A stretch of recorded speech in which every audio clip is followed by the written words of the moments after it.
I am fantasy and paranormal romance author Leslie Penelope, and welcome to My Imaginary Friends, a look behind the scenes of an author mapping the worlds in my head and making them a reality.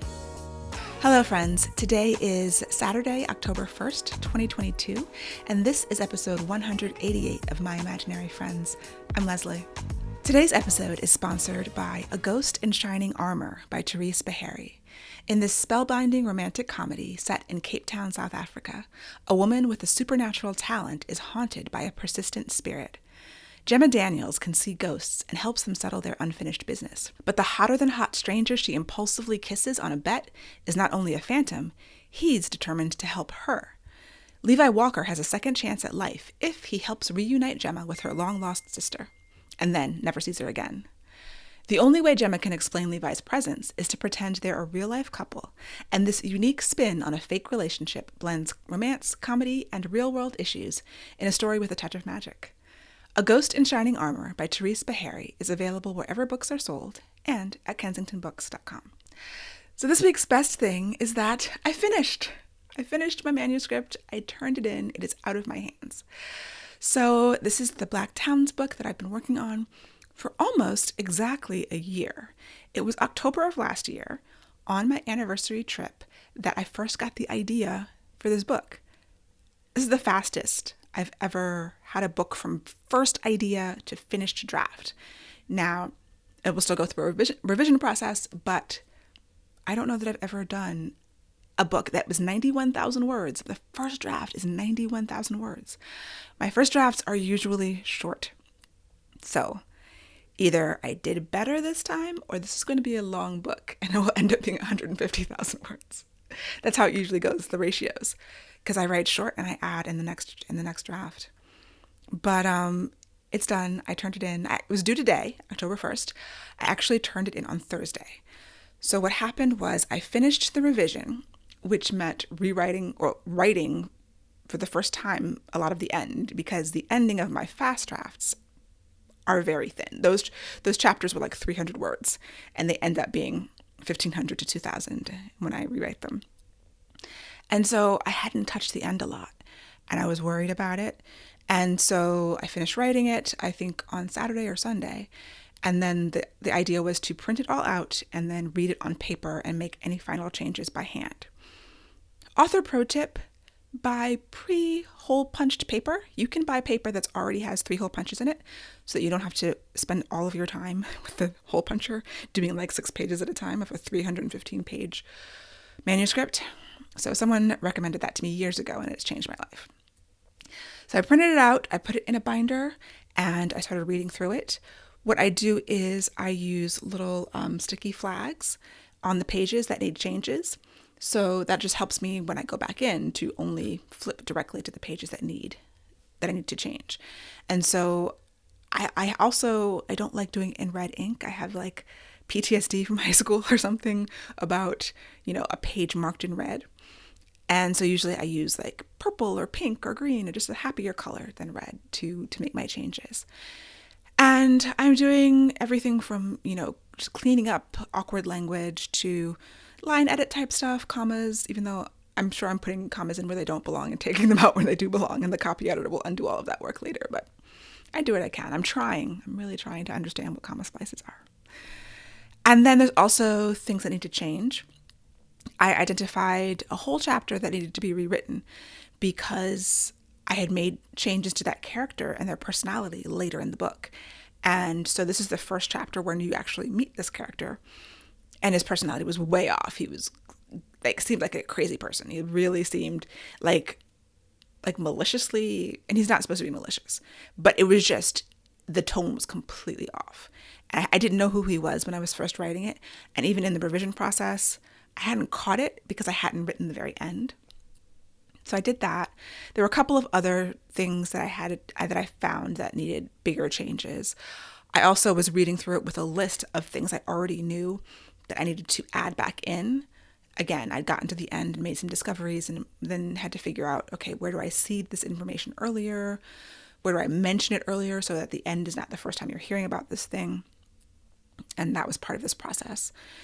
And so I split it up. I did 100 pages a day of reading, which was taking me hours. I mean, I was doing about, I can't remember now, but I would spend 4 hours maybe to get through 100 pages. And this is like deep, close reading and thinking about the words and the word choices and just the whole story.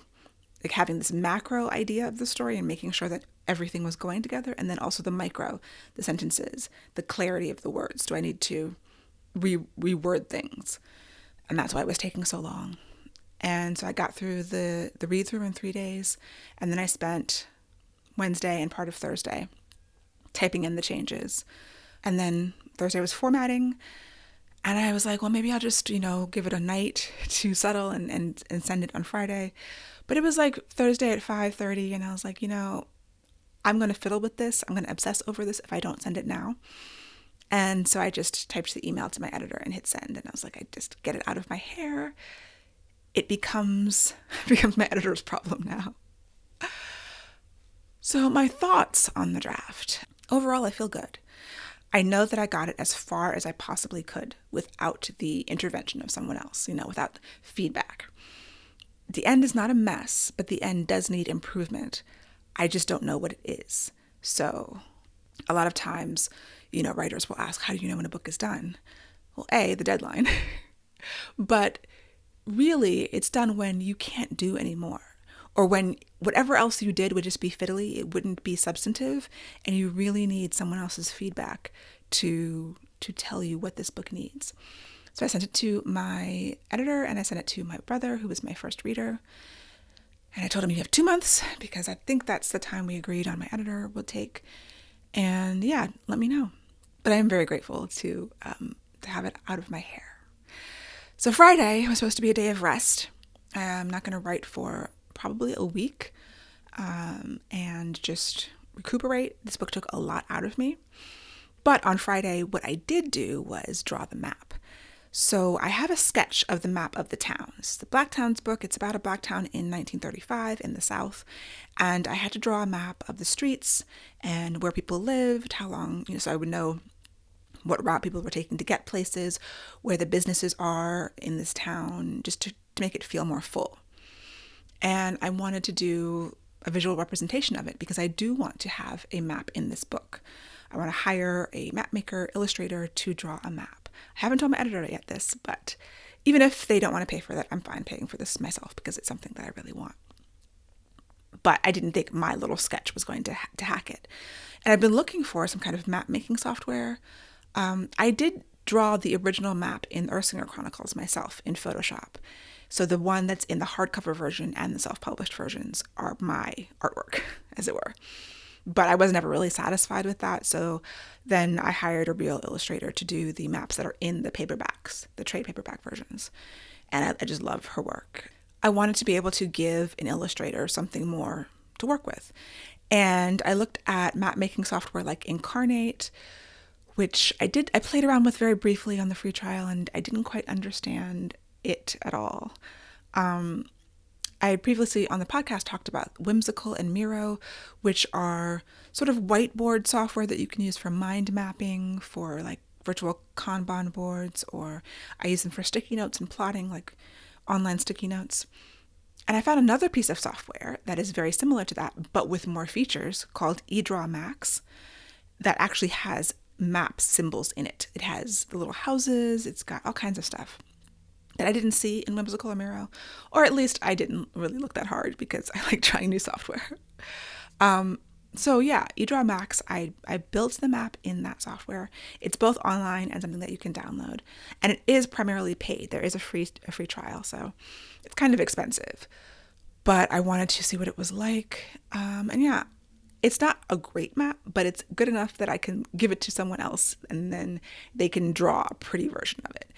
And it was also my treat for myself because it's fun for me to do stuff like that. So on my rest day after turning in the manuscript, I drew the map and just sort of tried to come down from the like intense emotionality of this book.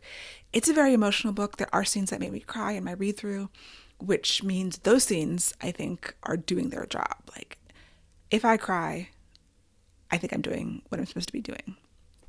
The end, Ends are tricky. I put this quote on Tumblr to go out to my Imaginary Friends newsletter. It's a Naomi Novik quote. She said, "An ending should transform what came before it and give a sense of closure and satisfaction." And I feel like I'm closing it out. I'm giving the satisfaction. I'm not giving that sense of catharsis that I really want. And I don't know that it transforms what came before it. And I came across this quote because I was researching Naomi Novik, because I, last night actually, got the chance to moderate her book tour event that came through Alexandria, Virginia, which is reasonably local to me. It's like an hour away. But Naomi Novik is one of my favorite fantasy authors. Uprooted and Spinning Silver are amazing. And so she's on tour for the third book in her Scholomance trilogy, which is The Golden Enclaves. So I was asked to moderate the event, just to be her conversation partner for it. And I was completely blown away. I was like, I get to meet Naomi Novik. I've never met her before. And try not to fangirl all over her. But I hadn't read this trilogy. So fortunately, I had a month to go through it. Because at this point in my life, like, planning to read a trilogy is just not something, even for one of my favorite authors. And it's YA, and I'm not in a YA period. But it was amazing. I loved it. I read the first two books. She ends with very severe cliffhangers. The first book, the cliffhanger, you're like, what? But fortunately, I could immediately start the second book. I finished the second book last week, and the third book didn't come out till this Tuesday. I only had 3 or 4 days to wait, but I was just on the edge of my seat because that cliffhanger. And the first question I asked her in the event was basically just why? Like, why did you kick us off the cliff? But she has such an interesting philosophy, and sort of reading interviews with her in preparation for the event over the past week while I was rereading my own book and just feeling inferior in every way. But, thinking about the endings, she is a discovery writer, sometimes called a pantser. But I think that discovery writer is a little bit more charitable, perhaps. She doesn't know what's going to happen until she writes it, which is obviously, if you've been listening to this podcast for any length of time, completely the opposite of how I do it. My process is spreadsheets. I am a plotter. I know everything is I don't know everything that's going to happen. That's definitely not true. I know the big things that are going to happen, and I know where it's going to end, and I know where I'm going.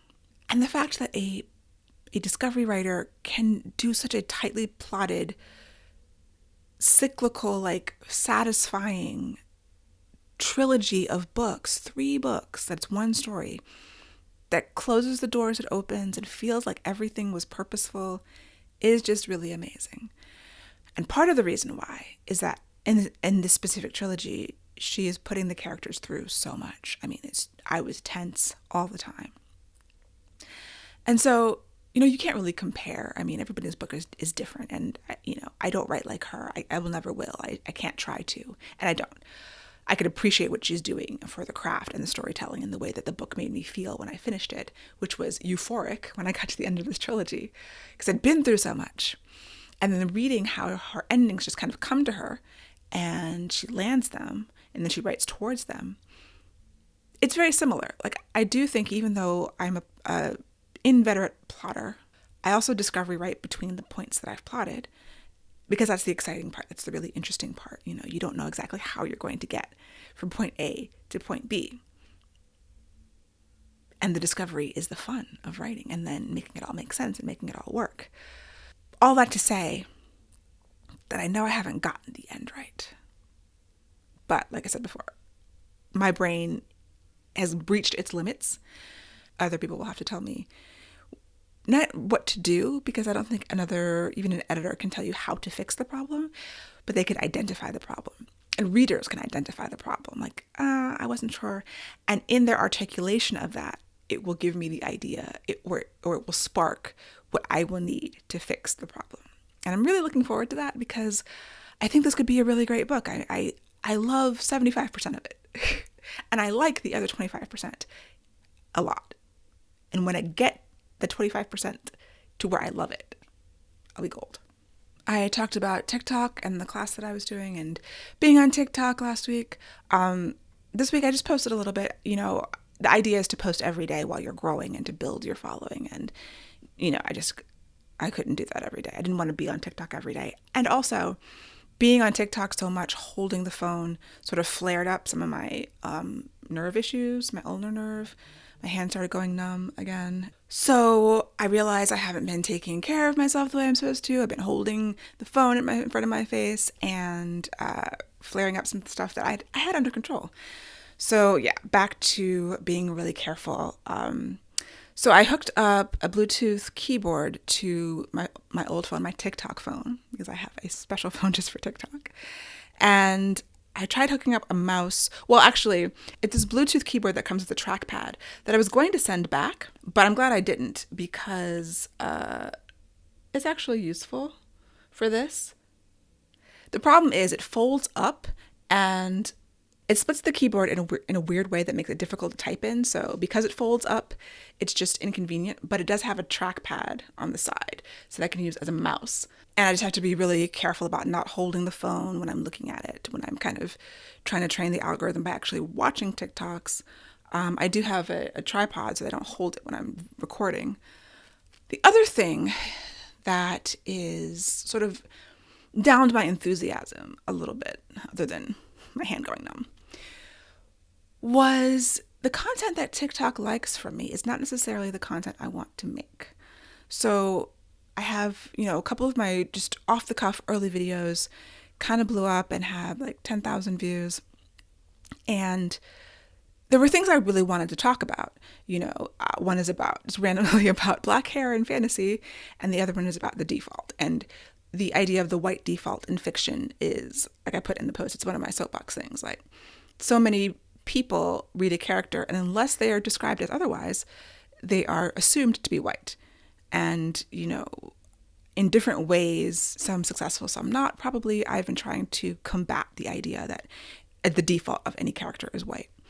And I've learned a lot, actually, from the comments of that. I learned about aphantasia, which is some people's brains are just different. And so they don't visualize what they read. Like, I think the majority of people do. So if you're reading about, a castle, a building, a car, you're seeing something like that in your mind. Like a movie plays in your mind with that. People with aphantasia do not visualize what they read. They read the words and that's it. And I had heard about it a while ago, and I got a lot of feedback from people in the comments who have aphantasia. And I did another little post on that. I also learned that a lot of people just imagine themselves as the main character. Whatever the character, no matter how they're described, no matter what race they are, they're seeing themselves, which is also fascinating to me, and wonderful. Some people just assume that the race of the author is going to be the race of the character, which I think I kind of do also. But yeah, it's just so many the feedback. It was actually really cool. And in my viewing of TikTok, especially Black book talk, but also just regular sort of people of color book talk, which I think the algorithm is just showing me all of that because those are the people who are following me for various reasons. I'm seeing a lot of just talk about diversity in books, which is great. Like, I'm a big proponent of diversity in books, but I do not want my brand to be diversity in books. Like, I'm happy for my brand to be Black fantasy, but I'm just not the kind of person who's going to go on a screed about some author who's been accused of being racist in their fiction. I saw a lot of that. I'm a Gen Xer and I'm not easily offended. And so my threshold for what is racist is much higher than I think a lot of people's and a lot of book talks. So there was some controversy recently that I saw people talking about, and I was like, okay, what? That's racist? Really? Like, since when? And I just fundamentally disagree with some of the claims that are racist. Like, yeah, probably not a good idea to do some of this stuff, but going from, okay, there's some problematic content in this book to the author is a racist. I'm not here for that. Like, I don't get it. I have just a different threshold. And so I don't want my TikTok, my brand to be that. That's not what I'm here to do. And that's not what I'm going to do. And so I felt like, I don't know how the algorithm works, but I feel like, if you're talking about diversity and fiction on Book Talk, it wants you to be talking about this. It's going to reward you for this content. You're going to get lots of views and pushed out to more people if you're doing what it wants. And I think that what it wants is not super productive. I think talking about diversity in fiction is productive, but there is a sort of a negative undercurrent of outrage and like taking it too far that makes me uncomfortable and I don't want to participate in it. And the thing is, I know if I did, those videos would get pushed out really hard. And so it's like, oh, you're trying to, the whole purpose of TikTok is for marketing and to try to get more followers and in essence play the game. But very rarely am I willing and or able to play the game in that way. In the same way that Twitter can often be toxic in the fact you can't have nuanced discussions even in 280 characters, even in longer threads, and it promotes the most like outrageous and outraged content. TikTok does much the same thing, and that really bothers me, and that has cooled my enthusiasm. So I know I have to do it on my own terms, which means just taking the growth slowly. Anyway, those are my thoughts. So goals. I don't have any goals for the coming week. I'm going to rest. I'm not going to write. Or maybe I will. Maybe I'll go back to 750words.com, which is sort of, I haven't been on in a really long time, probably all year. It's a website I'm grandfathered in, but it's paid now. But you're supposed to write 750 words a day, just a stream of consciousness, just to keep the juices flowing. And I would love to be writing some short stories at some point. I'm diving back into Beastly Kingdom as soon as my break is over. And I think I might not have to push it back. I hate the idea of having to push that book back. It's on pre-order right now. And not a huge ton of pre-orders, but I don't want to push it back. So I've talked to my agent about the audio stuff, and I just have to see how October goes. If I finish the fast draft and get a good chunk into the revision by the end of October, then I'll be able to make the date. But I'm also dealing with some ergonomic issues. I was writing a lot more, which in addition to the TikTok probably resulted in, my nerve stuff flaring. And I can't push but so hard in terms of typing and writing. But I have been experimenting with dictation and, doing that for the fast draft, which is still the stage I'm in Beastly Kingdom. So yeah, I have to kind of balance my productivity, my goals I really want to hit with my health and longevity in this career. And we'll see what comes out on the other end. But yeah, this week I want to read books. I want to read craft books. I have a craft book that I have been not getting through for a really long time that I've been wanting to read. There's other projects, there's classes. I have this long list of things like, oh, in this week I can do all these things, which I obviously can't do. And would be the antithesis of resting. So we'll see. We'll see what happens. Nothing concrete. I'm going to try to actually take it easy and relax. And so I feel like I'm in a period of filling the well of, trying to find all the inspiration I can to take me through the next book and hopefully the third book in the Cyber City series that I want to write as back-to-back as possible. This Black Towns book is coming back to me, like I said, probably in 2 months. So I have to figure that into my schedule of whether or not I have to push Beastly Kingdom back, which now that I think about it, I'm not thinking about it. I don't know. It makes the most sense to push it back, but I'm going to fight it tooth and nail as long as I can. So that is it for me for this week. And I hope that you have a wonderful week. And I'll talk to you next week. For episode show notes and to sign up for the Footnotes newsletter, and get the show notes in your inbox, go to myimaginaryfriendshow.com. Subscribe wherever you get your podcasts and watch the video episodes on YouTube. You can email me at podcast@lpenelope.com, and I would really appreciate a rating or review to help support the show. My Imaginary Friends is part of the Frolic Podcast Network. For more fantastic podcasts, go to frolic.media/podcasts.